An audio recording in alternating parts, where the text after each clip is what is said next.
vino qariyb 60 yillik tarixga ega. 60 yil.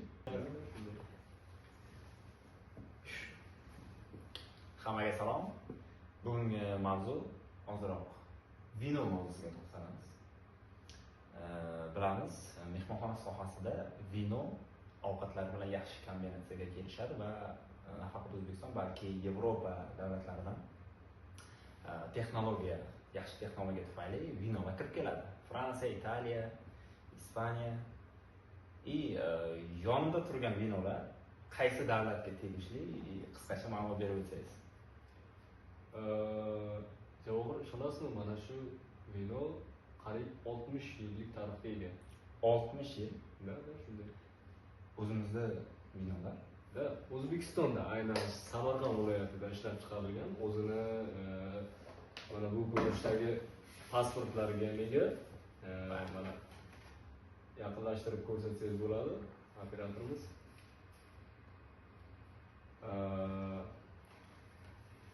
Qarang, bu yerda shunday yozilgan. 1968-yilda ishlab chiqarilgan Gulia Kandoz nomidagi bu vino Hovrenko nomidagi Samarqand vino kombinatida ishlab chiqarilgan. Nima deb o'ylaysiz, bu 60 yildan buyon qanday saqlangan? Albatta, bu juda ham qiziq. Ya'ni qanaqa texnologiya ishlatilganki, vino 60 yil turishi mumkin aynimasdan. Saqlash sharoiti juda oddiy. O'zimizda eski usul desa ham bo'ladi. Ya'ni bu qorong'u sharoitda, ya'ni yerni ostida ko'milgan holatda saqlangan va buni saqlanishi shunaqaki, qancha uzoq vaqt tursa, sifati va mazasi shunchalik yaxshi bo'ladi va narxi ham shunga yarasha qimmat bo'ladi. Tushunarli. Demak, havo kirmaydi, vino aynimaydi. Mana bemalol ochib ko'rishingiz mumkin. Unboxing. Unboxing bo'ladi buni. Необычный, ha? Da.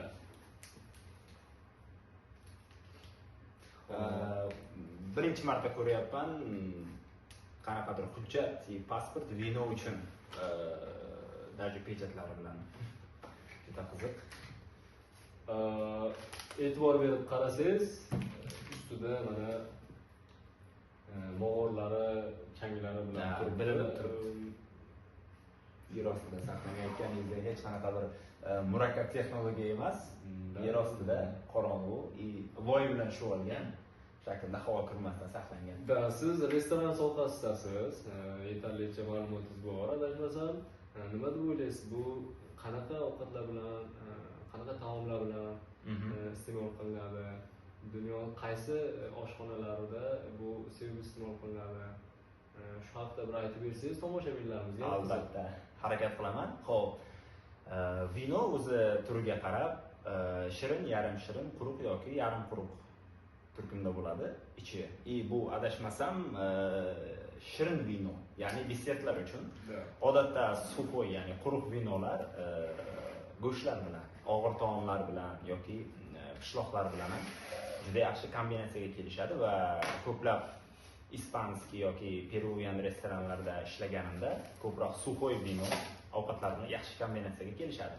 Qo'limda turgan ushbu vino dokumentidan ko'rinib turibdi. Shirinliklar bilan yaxshi uyg'unlashadigan shirin vino turkumiga kiradi va sunnat aytganlaridek yer ostida saqlangan. Buni ta'mi juda ham qiziq. O'zi odatda ichmayman. Xohlaysizmi? Ta'mini, mazasini ko'rib berasiz.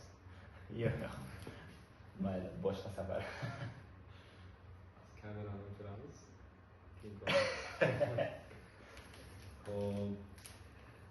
Buni yaqinroqdan bitta ko'rsatmasak bo'lmaydi, tomoshabinlarga. Albatta. Menimcha uzoqdan ko'rinmayapti. Kamerani oldiga borib ko'rsatishga harakat qilaman. Mog'orlarini.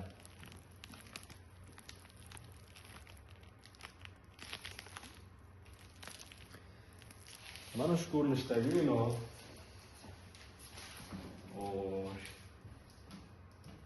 Restoranimizga kirib kelganiga hali uncha ham ko'p vaqt bo'lmadi va mehmonlardan shuni so'rab qolamiz, agar vino shiravandalari bo'ladigan bo'lsa, bemalol Mirak egamiz mehmonxonamizga tashrif buyurib, restoranimizda bizda ajoyib o'zbekskiy, aziatskiy kuxnyamizdan taomlar buyurtma qilib, vino bilan yaxshi kombinatsiya bo'ladi deb umid qilaman albatta.